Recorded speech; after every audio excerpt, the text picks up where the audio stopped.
Hey out there, good morning, good afternoon, good evening, whatever timeline you are in. We're glad that you are joining us. Those of you on Facebook, hey, and those of you on YouTube, glad that you're hanging out with us too. My name is Nick, and we want to welcome you to the online gathering of the Pathways Church community. And if this is your first time hanging out with us, a couple things going on here. If you're on Facebook, it's really easy to comment along, and you'll probably see down in the comments that people are saying hi to each other. We even think it's a great place to ask some questions if you don't mind asking them in public. It's a good place to throw out some comments, just kind of what you're thinking as we go through this whole thing. And so we want to invite you to do that, to participate in what's happening here, not just by watching it, but you can comment along. You can do that on YouTube as well, but it's you have to have an account and stuff like that, and it's a little trickier on YouTube. But either way, we'd love for you to engage with us here today. If this is your first time interacting with the Pathways Church community, you can find out more about us at our website at findpathways.com. And we have a little bit about ourselves listed in the bottom corner of the screen there. Those are our core values. Those are things that as we're going on this journey together that we've decided to value, to slow down and value as a community. And if you want to read up on those things a little bit more, you can do that on our website. We've kind of spelled those out a little bit so you can get a sense of who we are. And yes, I know it's kind of hard to get to know who is this weird group just by reading some things that they wrote, but perhaps sometimes there's words, phrases, things like that that might resonate with you. And if that'll help you get a sense of who we are, that would be great. We always describe ourselves with two words. We're cautious and curious. We're cautious because many of us have seen religion used in some good ways, but many of us have also seen religion used in ways that's dangerous, frankly. Religion can be very dangerous, and we've seen people that we love, or even ourselves, have sometimes been hurt by religion, and we've seen things go awry. And so we're a little cautious about organized religion. And I know it's weird because we are a church. But we live in this weird space where we are both energized by our church community and then also cautious about organized religion overall. And then also we're a curious bunch. We like to ask questions, okay? So many of us have gotten in trouble in other places because we ask too many dang questions. You're not allowed to ask those questions here. And in this group, you are. We ask a ton of questions, and we'll be doing that even this morning, asking some questions, and really that's a lot of what our series is about here that we're beginning on. So if you find yourself a curious person who likes to ask questions and gets in trouble for it sometimes, or if you find yourself a bit of a skeptic of organized religion, but you find yourself curious about this person, Jesus, this is probably a really good group for you. Now, we're going to do a couple things here today. First of all, Billy, our worship leader, is going to lead us in some singing. He's got a couple songs here, and sandwiched in between the two is kind of a reflection video. And so if you want to sing along, you're welcome to do that. And then I'm going to come back, and we're talking about the Bible today. And we're going to kind of deconstruct some things perhaps that we learned about the Bible previously in this series that we're starting today. And we're going to kind of set the stage for that today. And then after that, we're going to end with a time of communion. And so in our in-person gatherings, of course, we provide the communion elements, but since you're at home, if you want to go find a couple things, it's really simple. There's nothing magic about it. Jesus said we should get some bread and we should get a cup, right? And it represents the body and the blood of Jesus, and they're reminders of God's love for us. So if you want to go find something in your kitchen, you're welcome to do that. Go find some crackers, maybe a little piece of bread, find some juice. Could be grape juice, apple juice, could be some leftover wine from the night before. If you want to just grab a couple of those things and have them on hand, you can participate in communion with us at the end. Okay, that is it. Why don't we get going? Billy can lead us in some music, and I'll pop back in here in a little bit, and we'll get our series going here on the Bible. All right, Billy, take it away.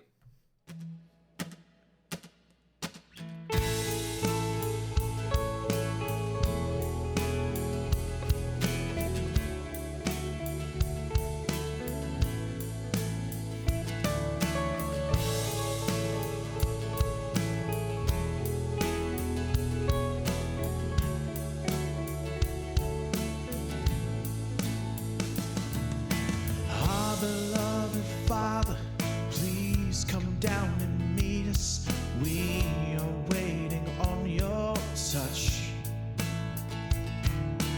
Open up the heavens, shower down your presence. We respond to your great love. We won't be satisfied with anything ordinary. Satisfied at all.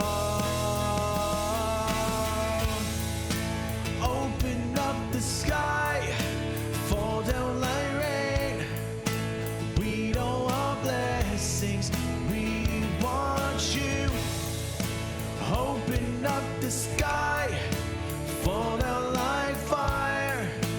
We don't want anything but you.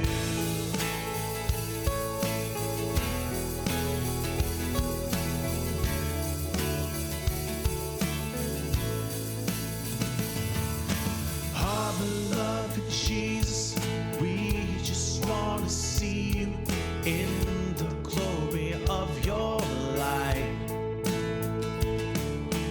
Earthly things don't matter, they just fade and shatter when we're touched by love divine. We won't be satisfied with anything ordinary. We won't be satisfied at all. Open up the sky, fall down like rain. We don't want blessings, we want you. Open up the sky, fall down like fire. And we don't want anything but you. Open up the sky, fall down like rain. We don't want blessings, we want you. Open up the sky, fall down like fire. We don't want anything but you. Anything but you, God.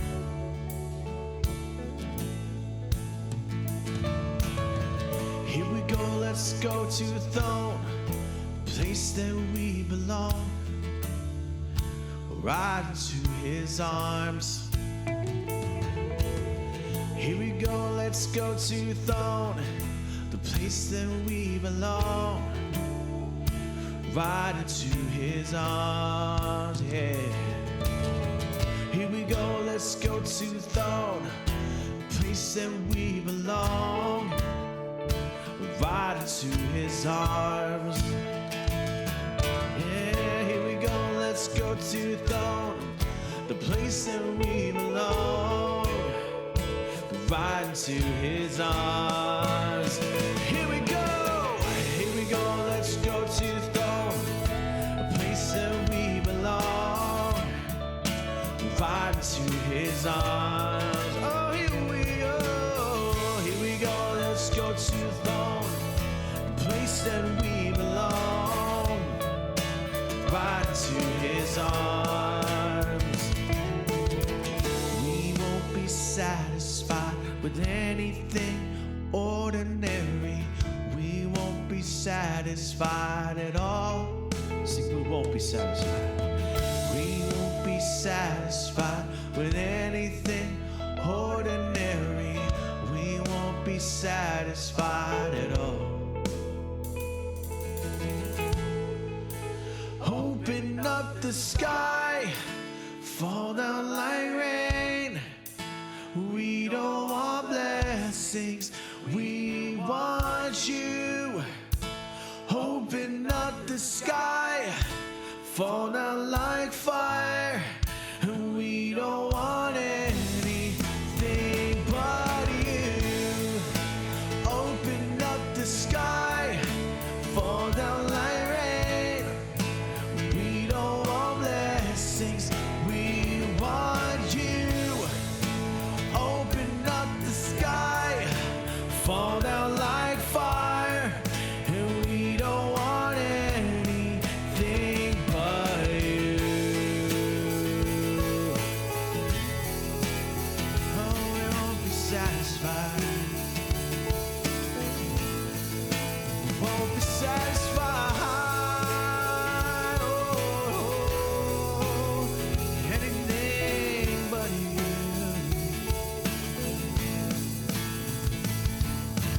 Earthly things don't matter, they just fade and shatter when we're touched by love divine.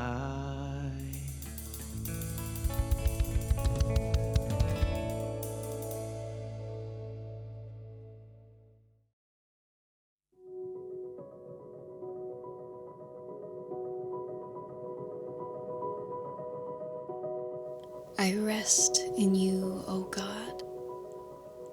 I am in your safekeeping, body and soul held in peace. My heart cries out to you, my God. All that upsets me, you see. All that disturbs me, you understand. Only here in your presence am I fully known. I am wrapped in grace. I rest in you, O God. I am in your safekeeping, body and soul held in peace. I try to relax, but anger rattles me. I try to relax, but my failings niggle at me. Be still. Be silent. Put your trust in the Lord. I rest in you, O God. I am in your safekeeping, body and soul held in peace. In the stillness, the light of your face shines. My heart turns to thankfulness and is glad.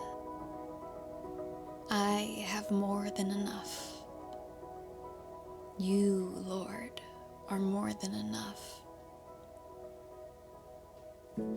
I lie down to sleep, safe and sound. I rest in you, O God. I am in your safekeeping, body and soul held in peace.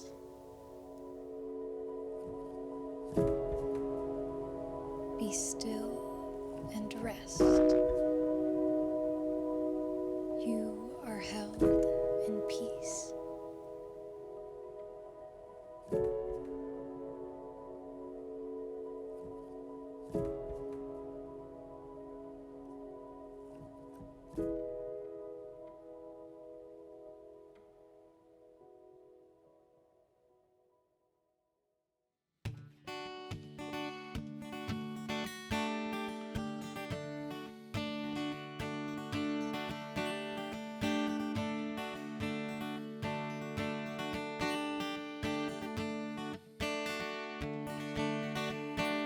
I was buried beneath my shame. Who could carry that kind of a weight? It was my tomb till I met you. I was breathing but not alive. All my failures I tried to hide. It was my tomb till I met you. You called my name and I ran out of that grave.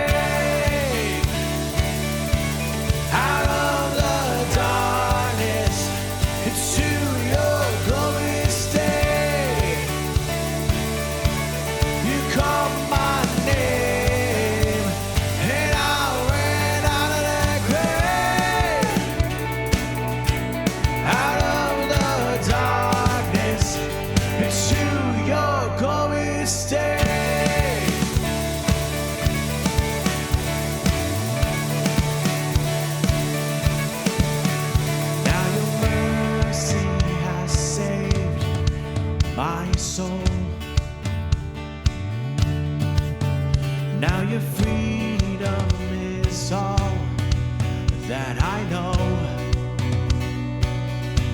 The old me knew Jesus when I met you. Oh yeah, you called my name and I ran out of that grave.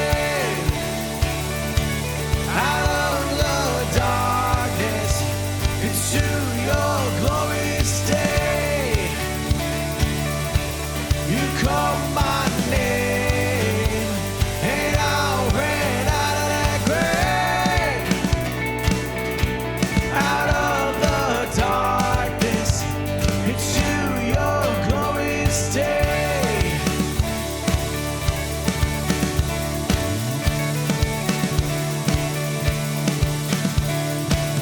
I needed rescue, my sin was heavy, but chains break at the weight of your glory.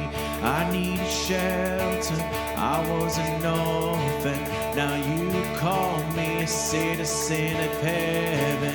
When I was broken, you were my healing, now your love is the air that I breathe in. I have a future, my eyes were open, 'cause when you call my name, I went out of that grave, out of the darkness, into your glorious day. You called my name, and I ran out of that grave, out of the darkness, into your glorious day. You called my name, and I ran out of that grave,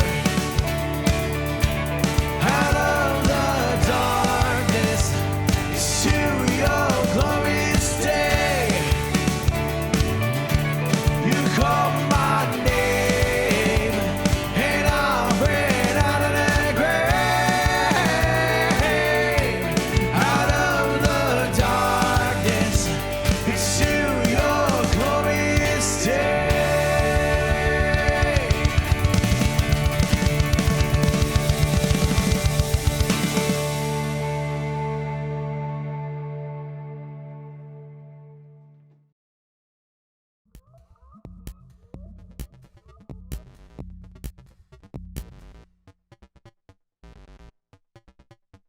I mean, has there ever been a book we mistreat as much as the Bible?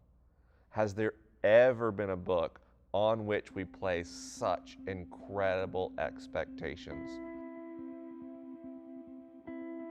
The church looks at the Bible and says, this book must be the perfect, complete expression of the will of God. It must always speak accurately to history and to modern science, even though it started being written 3,500 years ago, even though it was compiled and written over more than 1,500 years by hundreds of different authors and editors. Is it any wonder that for some people the Bible fails to meet those expectations because they're impossible? And that led me to completely abandon the Bible as a source of insight or wisdom in my life, because it couldn't meet the expectations placed on it from the faith I grew up in. But something happens when, instead of looking at the Bible like a legal document or like a memo written by God to humanity, and we instead embrace the humanity of the Bible, that this is a library of books written about God by humans, suddenly our perspective changes. We're placed within that story. We're placed within people who, like us, looked up at the sky and said, God, what is all of this? And what do I do about it? We find stories of people who struggle, who fight, who are confused about the very nature of God, but regardless, try to create a world that embodies this mysterious thing called the kingdom of heaven. The Bible is not a constitution. The Bible is not a history book. The Bible is art, a reflection on what it means to be human, to have longing and a desire to know that which created us.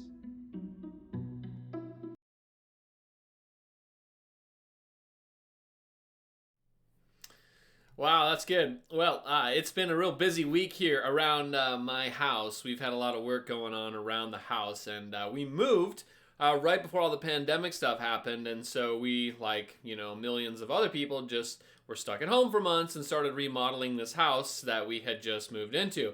And kind of one of our last major projects here was getting worked on this week. We're getting a new patio out in the backyard. We had a kind of a brick paver patio out there that somebody had put in, and I'm sure it took them a long time to lay down all those bricks, but they had been sinking and shifting, and it all needed to kind of be redone because it was sort of a walking hazard.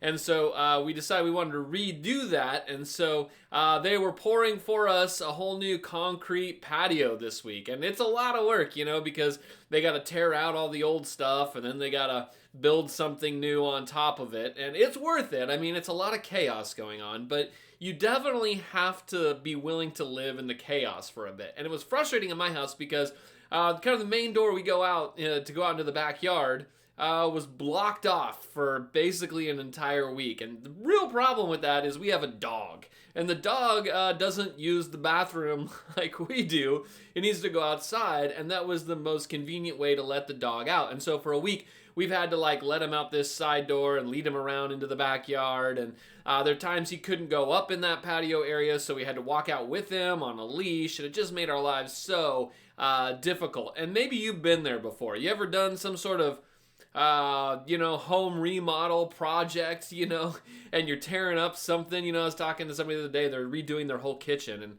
I saw the plans. It's going to be beautiful, but for the next 2 months, they have to live in a construction zone.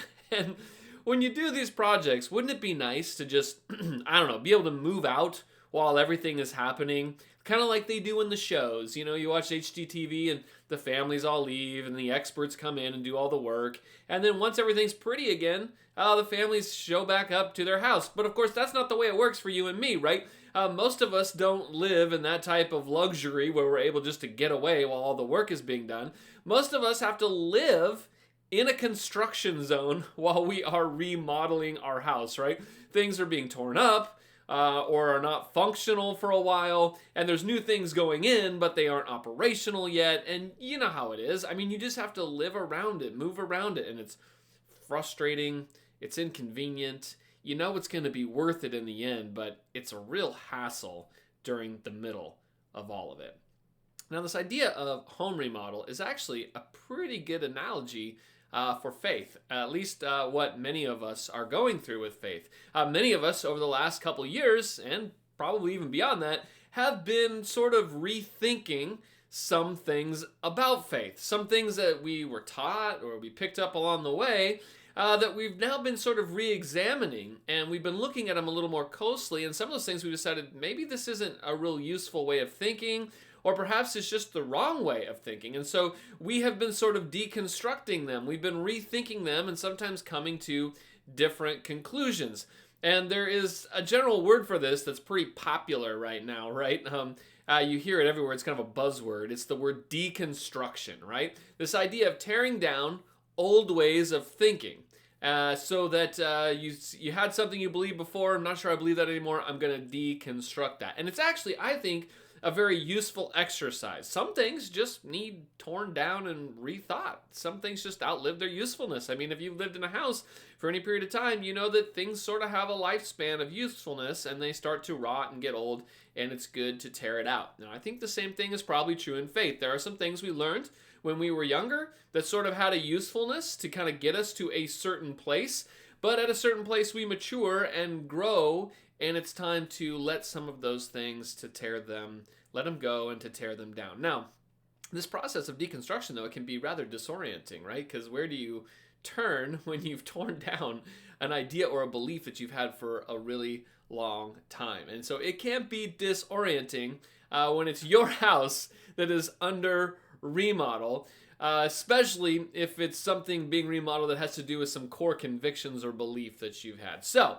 as we get going on this whole series here, and we are going to be remodeling sort of our house of faith here, we're calling this series Construction Zone, and we're going to be doing several seasons of this series. We're going to start with the Bible, and we're going to talk about some of the things about that we may have previously thought about the Bible, maybe deconstruct them, and find a way to rebuild something out of what rubble remains. We're going to look at other topics too, like we're going to look at gender roles, we're going to look at church and politics, we're going to look at violence, we're going to look at LGBTQ theology, we're going to look at a whole bunch of different things that perhaps we need to spend some time rethinking. But let me get us all just kind of started off here with some construction zone basics, all right? We're going to start out with the Bible. Before we even get there, here's some construction zone basics that we need to know as we're going through any of these seasons of this series, Construction Zone. And the first one is simply this, that faith is more than just a list of beliefs, okay? Now, we learned this last week. Faith includes beliefs, statements or convictions that we have, that we believe, that we mentally assent to, but faith actually goes much deeper than just a list of beliefs. It's not just believing certain things, but it's also a relational endeavor where you are faithful to a person and you trust that person. And we want to keep this firmly in mind as we do all this work in our construction zone, okay? We might be rethinking some previous beliefs, convictions, or theologies that we once believed, but we can still be faithful to the relationship with God Himself and trust God Himself in the process. In other words, we can question some beliefs without losing our faith, okay? So we want to keep that in mind as we go through this series. The second thing I want us to notice here is that some disorientation is expected, all right? I mean, as we do this, it's okay to feel a little uncomfortable at times and be like, whoa, that's a big leap for me. You know, in fact, it would be unusual if you didn't experience some sort of disorientation or discomfort in this process. And you should know, you're not the only one going through that. And all of us who have been on this journey, who have had to do some deconstruction and reconstruction in our lives, all of us have experienced this at certain points, and it's okay. In fact, it's really okay to not have all the answers. And that's part of what feels disorienting at a certain point, is when you start tearing things down and you don't have a real solid thing to rebuild, it starts to feel sort of stressful. You know, I don't have all the answers to everything. I felt like I had all these answers before, and now some of those have eroded, and so what do I say now? It's okay to actually not have all the answers for a while. It's okay to just kind of hang up a sign on your life that just says, I'm under construction right now, okay? I'm rethinking some things.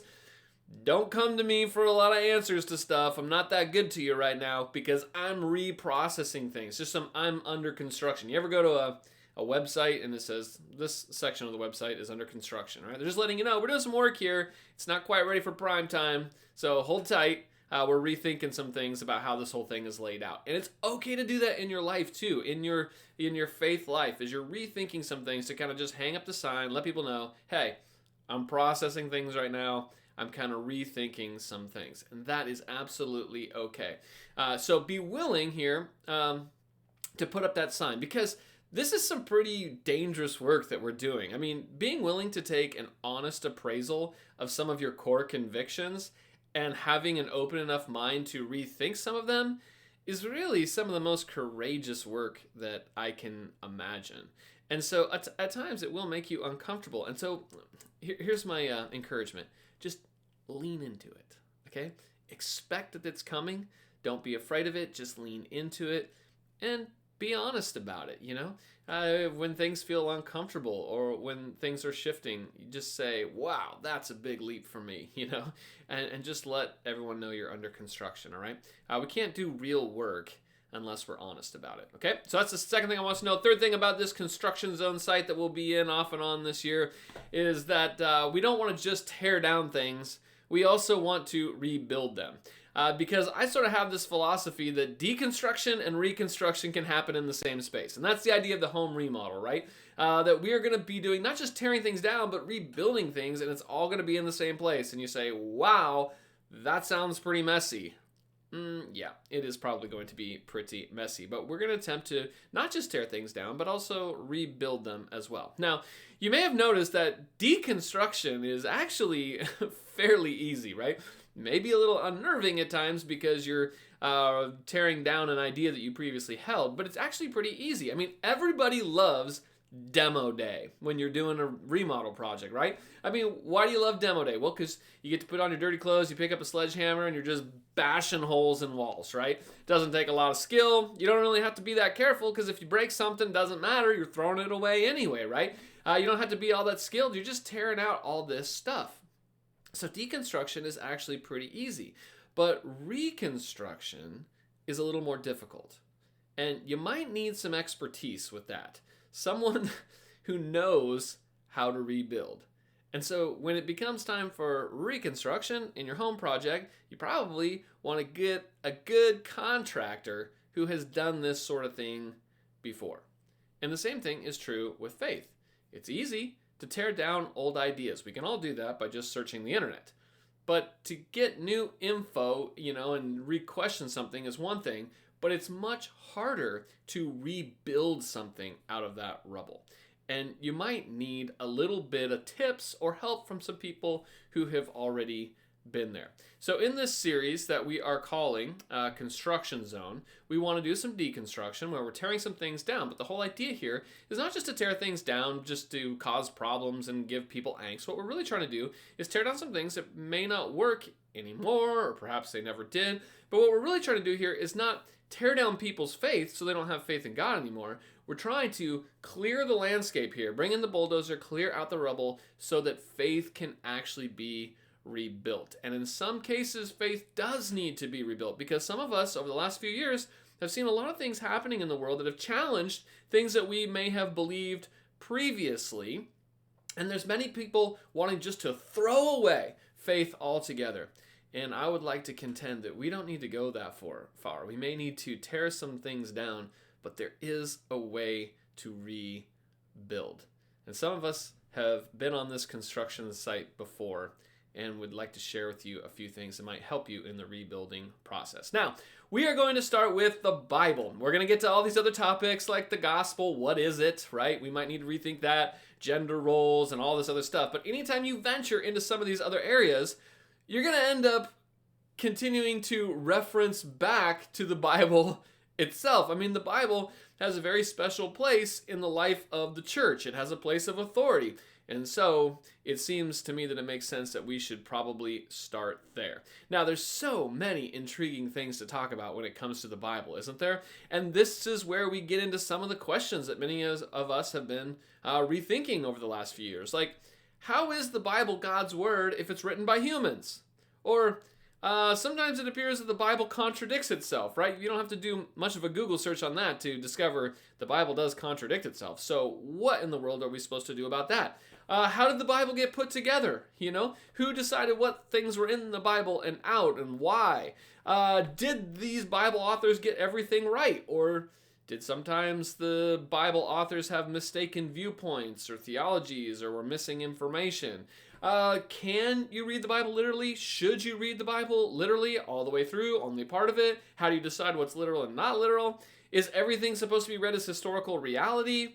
Or are there some things in the Bible that are read in such a way that it seems like they might be true, but really are myth or legend? Okay, there's just so much to talk about. And in fact, as we get started here, I'd actually like to hear what it is you need help rethinking about the Bible. What are some things that you need help remodeling when it comes to your perspective of the Bible? And so if you want to mention those in the comments down there, you can do that.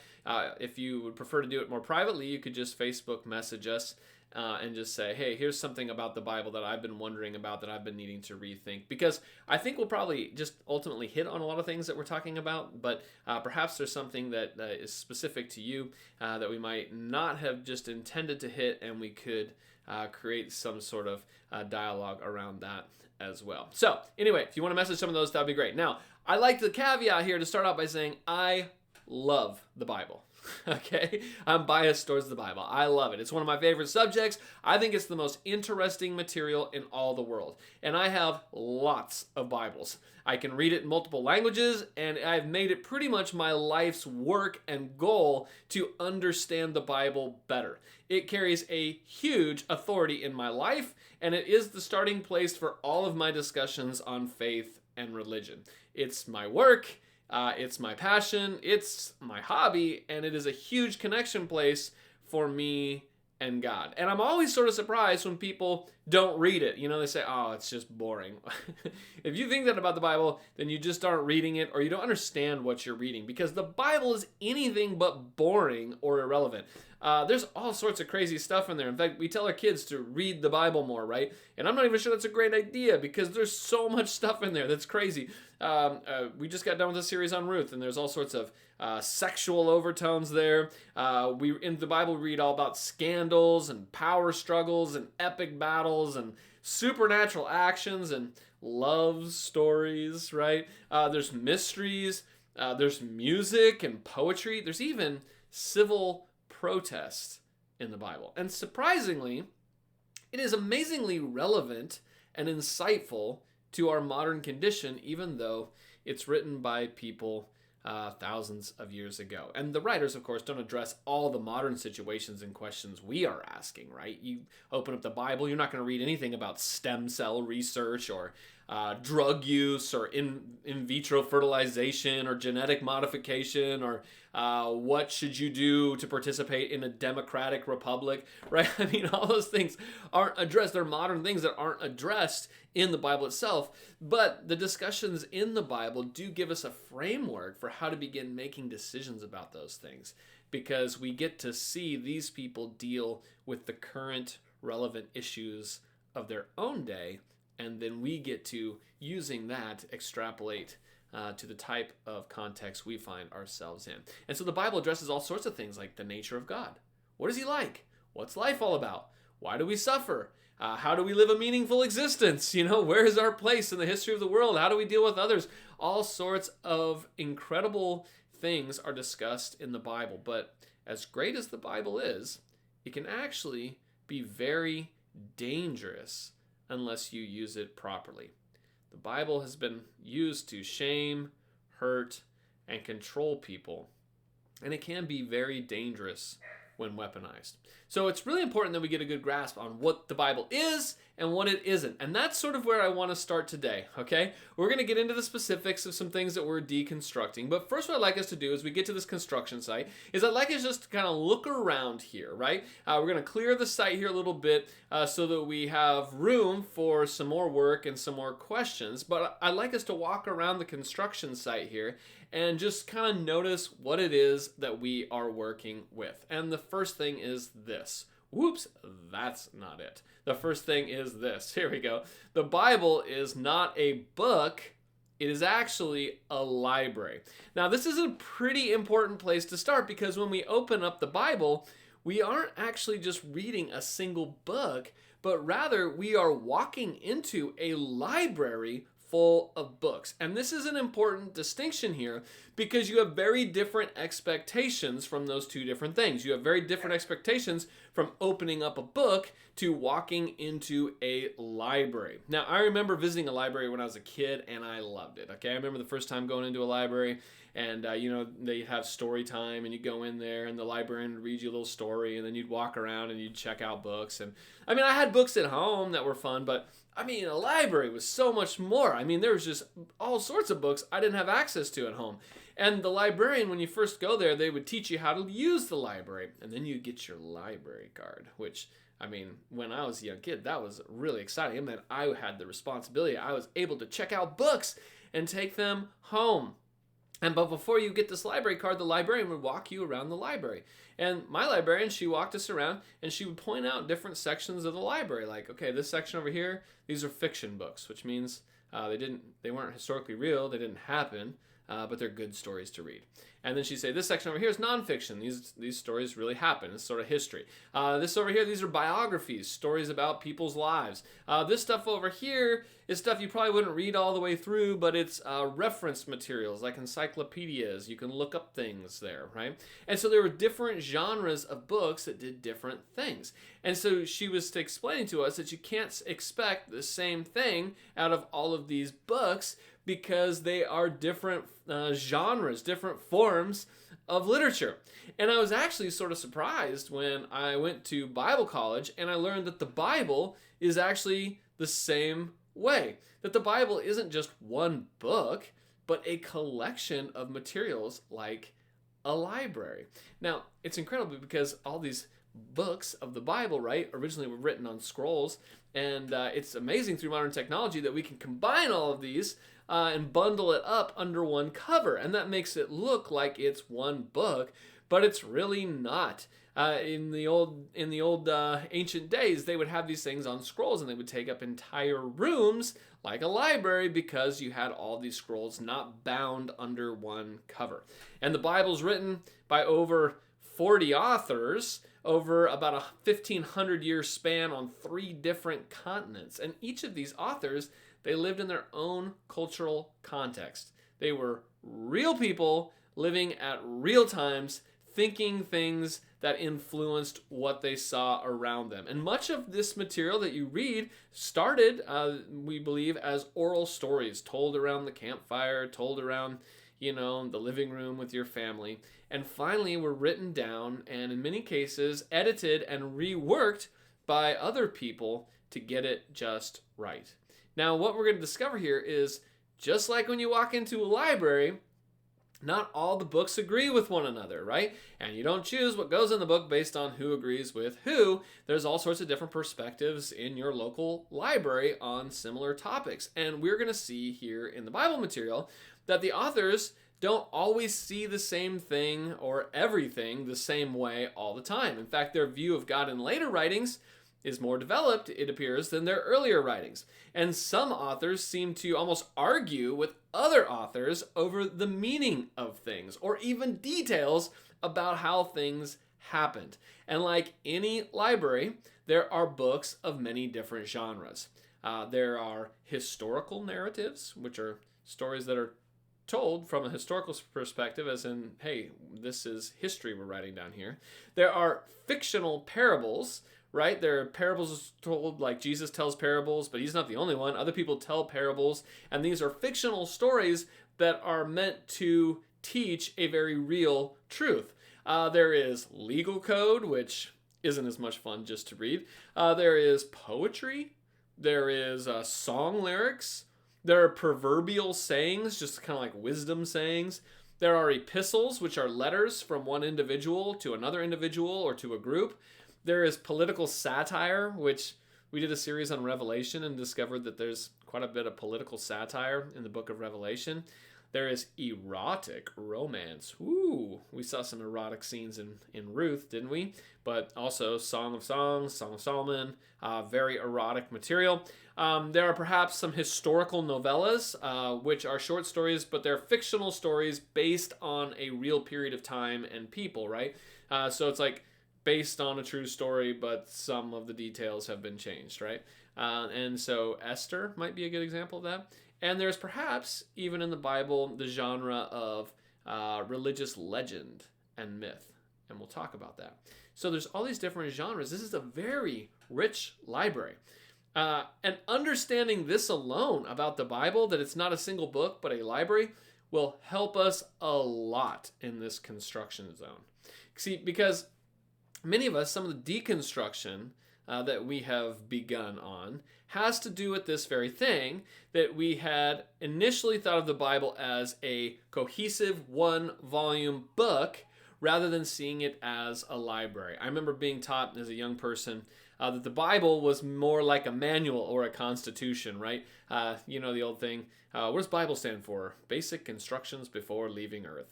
And I had I'm sure, well-intending youth pastor who told me that the Bible is like the driver's manual for life, right?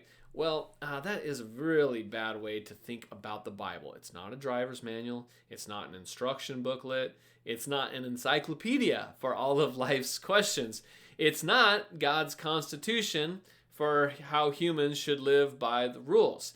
And when we think about it this way, we end up creating a bunch of extra problems for ourselves. Some of the things that we discover where there are contradictions become a problem because this isn't just a constitution or a manual. It's a hugely diverse library with varying thought and experience.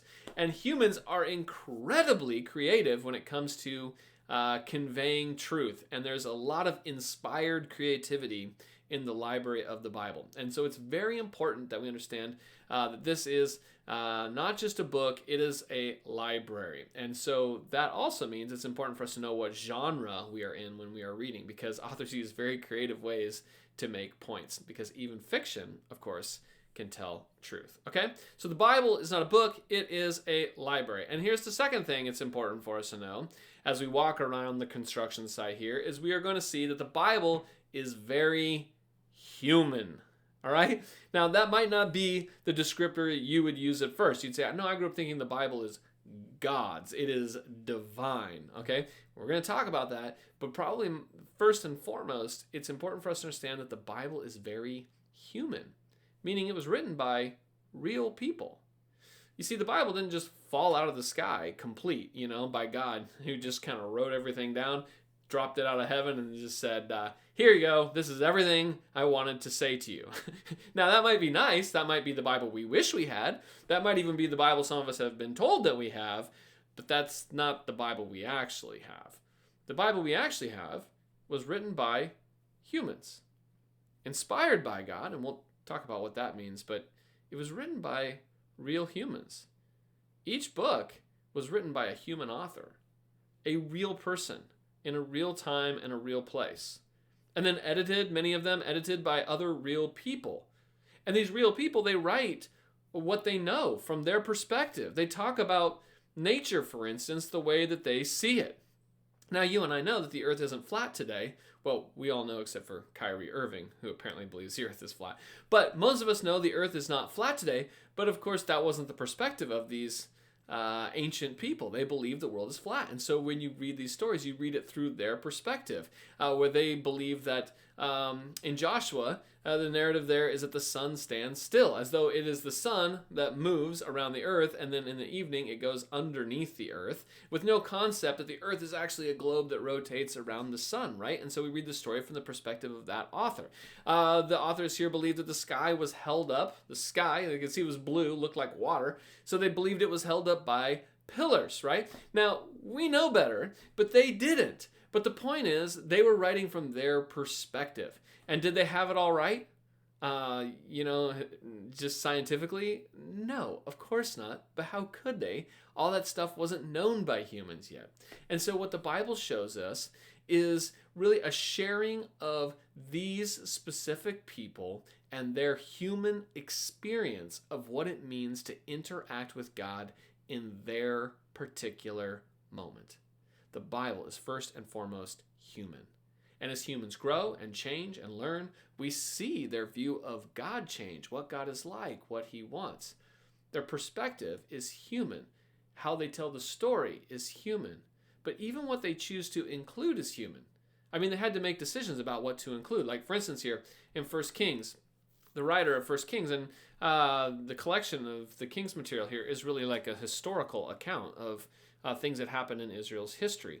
And so in 1 Kings 11:41 it says, as for the other events of Solomon's reign, all he did and the wisdom he displayed, are they not written in the book of the annals of Solomon? See, the author here is saying, hey, there are other things that I didn't include. I had to choose what to include here. Some other things, if you want to read about them, you can find them in another work.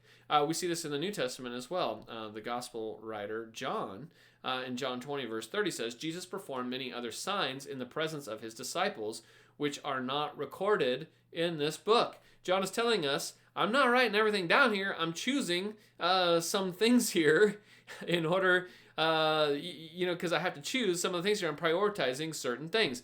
Later in John 21, he says, Jesus did many other things as well. And if every one of them were written down, I suppose that even the whole world would not have room for the books that would be written. John is saying, I had to make some decisions here. There's no way I could choose all these things, so I've chosen a few here to sort of make my point. Luke tells us the same thing. Luke, careful gospel writer, he says, with this in mind, since I myself have carefully investigated everything from the beginning, I too decided to write an orderly account for you, most excellent Theophilus, so that you may know the certainty of the things you have been taught. Luke is saying, I'm choosing some things here to write down for this person, Theophilus. You see, the Bible, it's written from the perspective of humans, but it's also assembled by humans too.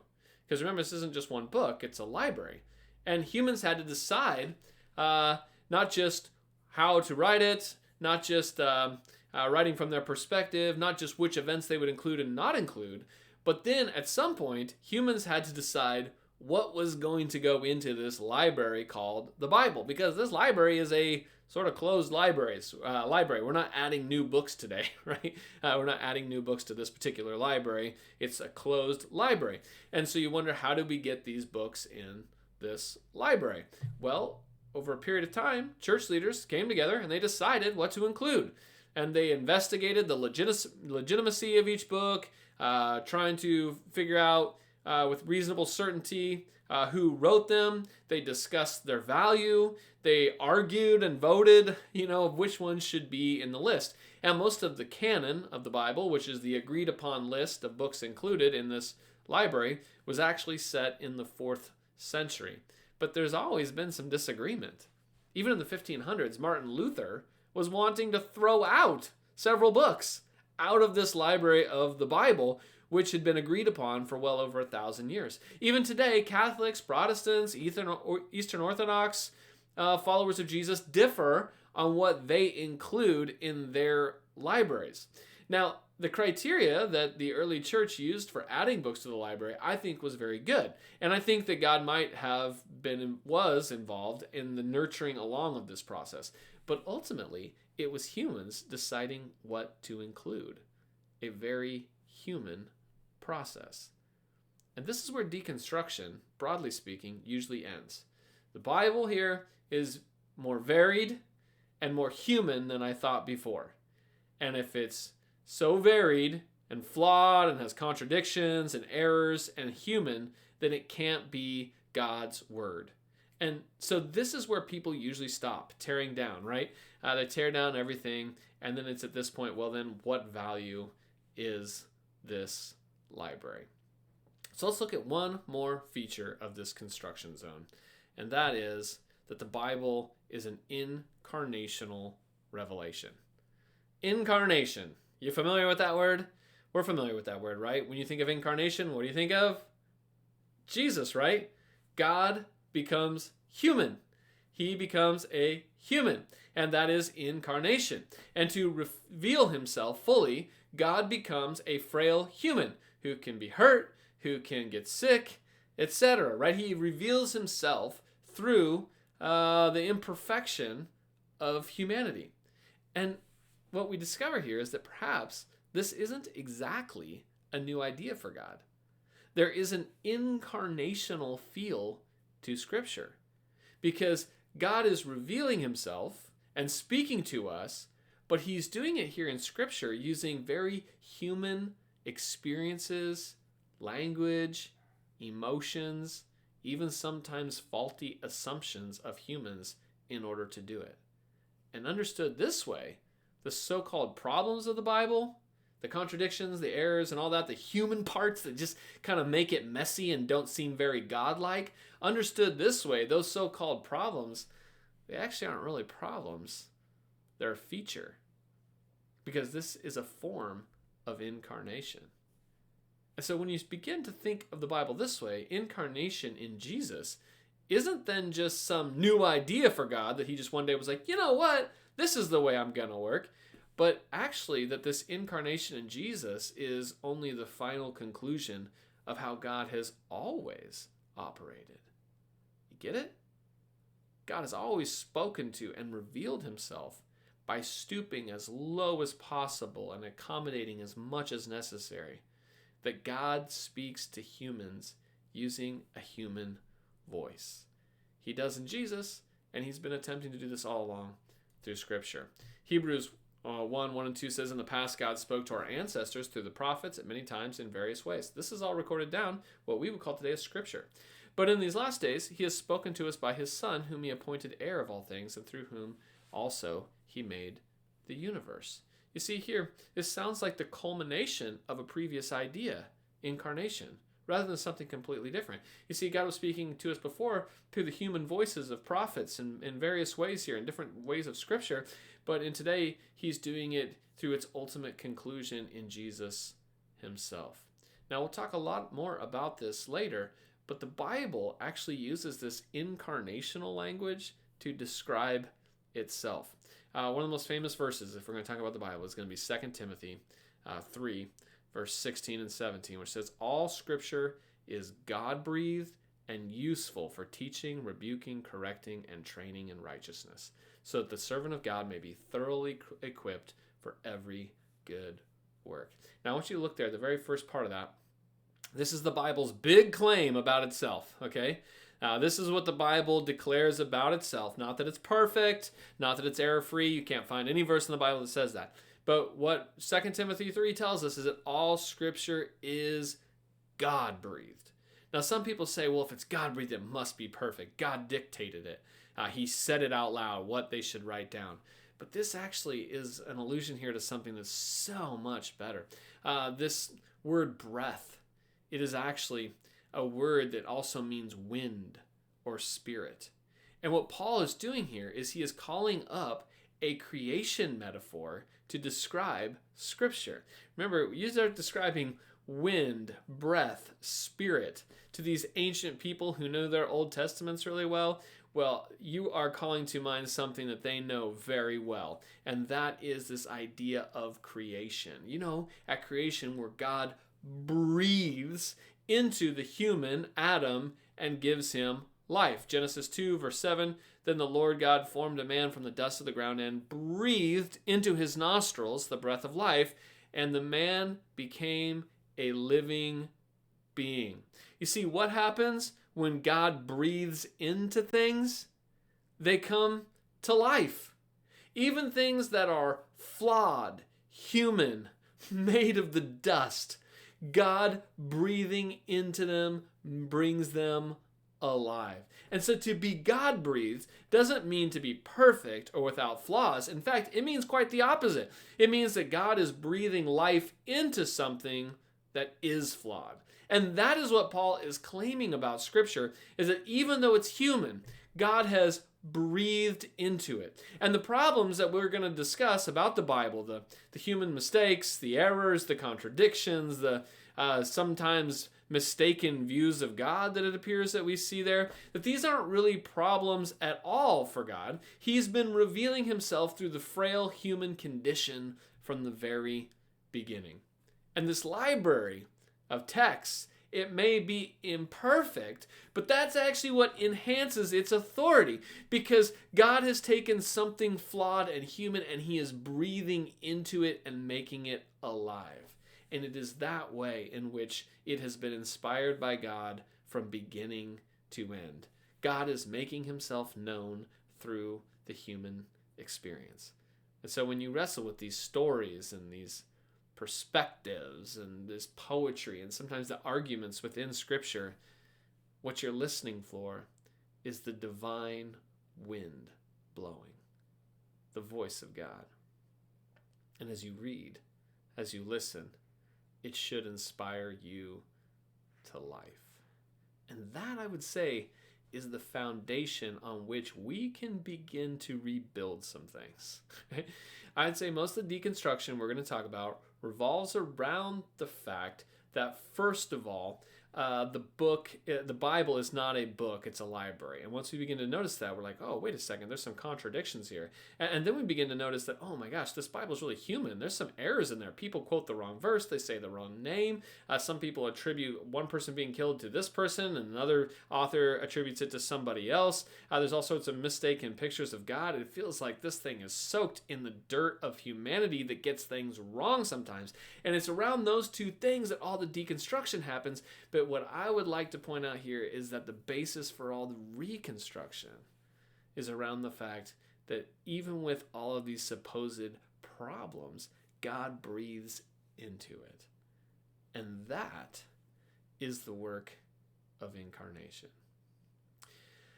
I remember my kids were little, and it was bedtime, and we were doing a little Bible reading, and they just had like the Jesus Storybook Bible, you know, kind of little kids' Bible. And there was the verse in there, John 3:16, which we looked at last week. "For God so loved the world that he gave his one and only Son, that whoever believes in him shall not perish, but have eternal life." And one of my kids, I don't remember whichever one was the most smart alecky that day, said, wait a second, did God write this? I mean, because God's writing about himself, for God so loved the world, like he went third person here, And I said, no, a man named John did. But even though John wrote this down, God likes to speak to us through it. And what do you think God might be saying through John's words? And I remember one of my kids said, well, I guess he's saying that he really loves us. And I think so. I think so.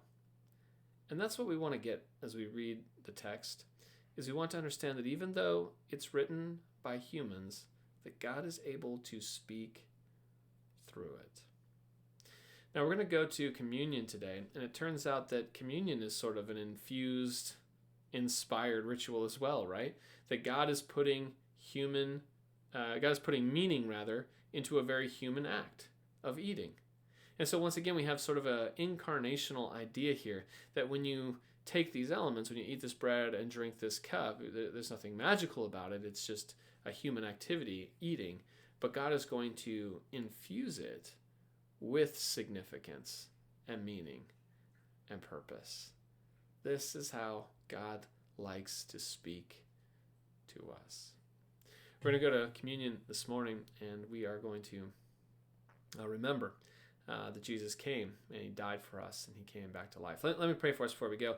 Hey, God, we want to thank you today that you do love us so much, and we want to ask for your help as we get into this series here. We're going to talk about some of the problems of the Bible next week, and we know that they're not a problem for you. God, sometimes we've gotten stuck there. Sometimes we apologize. Sometimes we've just tried to make excuses for those problems. We've tried to pretend they don't exist. And then other times we've acknowledged their existence, and it's caused us just to give up on connecting with you, or that there's any sort of value to this material. And so we pray that you'd help us find another way forward. We pray that we would begin to notice the way that you breathe life into and inspire the text, even with all of its problems. Help us to figure that out. And Jesus, we know that all of Scripture, it points to you. Its ultimate goal is to point to you, Jesus, to show that you are the full revelation. Whatever little pictures of God, of you, God, that we get there in the Bible text, we ultimately know that we see clearly in you, Jesus. As we go to the table this morning, we're thankful that you love us, that you care for us, that you've died for us, and that you've offered us a new way to live. And it's in your name we pray. Amen. All right, I'm super excited about this series. We're going to get into a whole bunch of different things. Hopefully you got some questions if you want to throw them out there about the Bible. Next week we're going to talk about some of the problems of the Bible, and maybe you didn't know about those before, but we're going to point them out this time. And so I think it'll be a really intriguing series as we get into this whole thing. Okay, why don't we go to communion, and then we'll wrap up with some announcements.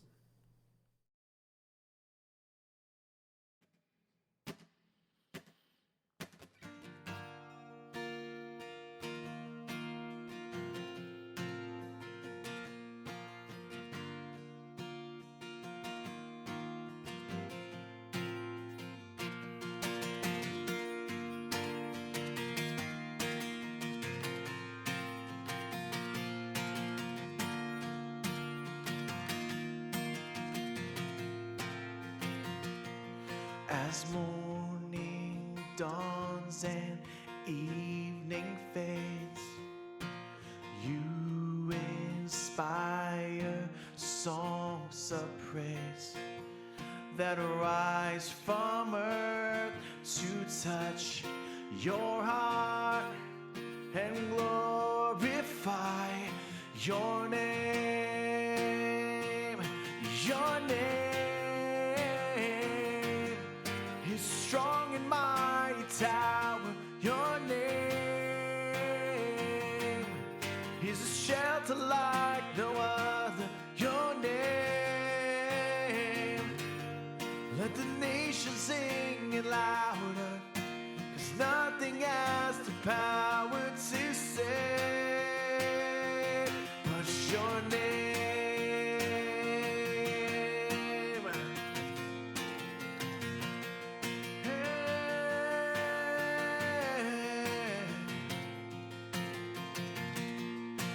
Jesus, in your name we pray. Come and fill our hearts today. Lord, give us strength to live for you and glorify your name. Yeah, your name.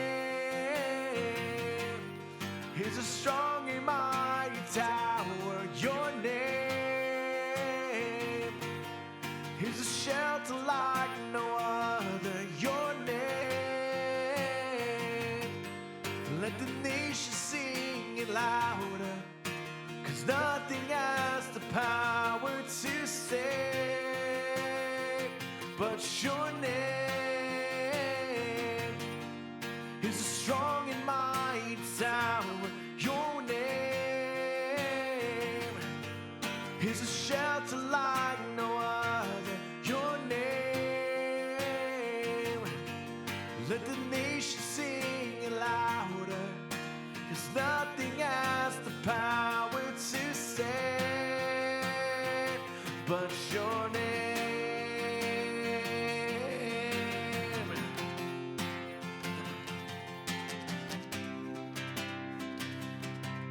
Your name.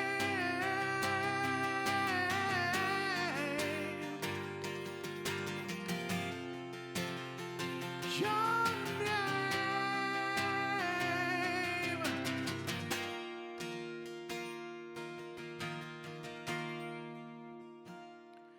Your name is a strong and mighty tower. Your name is a shelter like no other. Your name, let the nation sing it louder, 'cause nothing has the power to save but your name is a strong and mighty tower. Your name is a shelter like no other. Your name, let the nation sing it louder. Yeah, 'cause nothing has the power to say, yeah, but your name.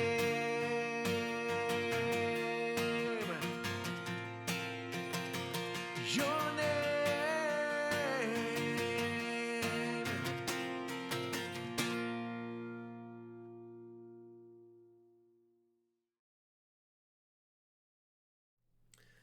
Amen. Thanks, Billy. Okay, a couple announcements here as we wrap up our time this morning. First of all, if you want to support the Pathways Church, you can do that. Many of you have supported us financially for years. We want to thank you for that. And if you haven't and you would like to start doing that, you can do it by going to our website at findpathways.com/donate. And it's a great place. You can just set up like a one-time gift or a recurring gift.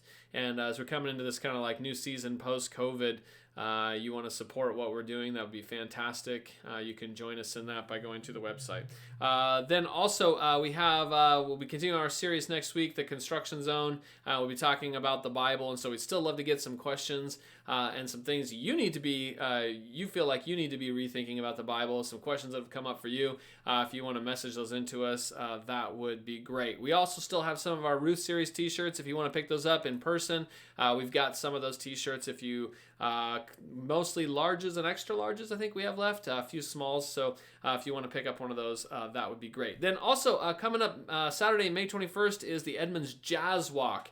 And it's going to be a really exciting time. Our friend Jake Bergevin, he's helping lead all this, and he needs some volunteers. And if you want to volunteer, it's cool. You get to see some of the jazz, and there's all sorts of perks for being a volunteer. You can go to this signup.com if you want to take a screenshot right here and go to their little link. You can do that. Otherwise, you can just email them at jazzclubsnorthwest@gmail.com and say, hey, I want to learn more about how to be a volunteer. And it should be a really fun time.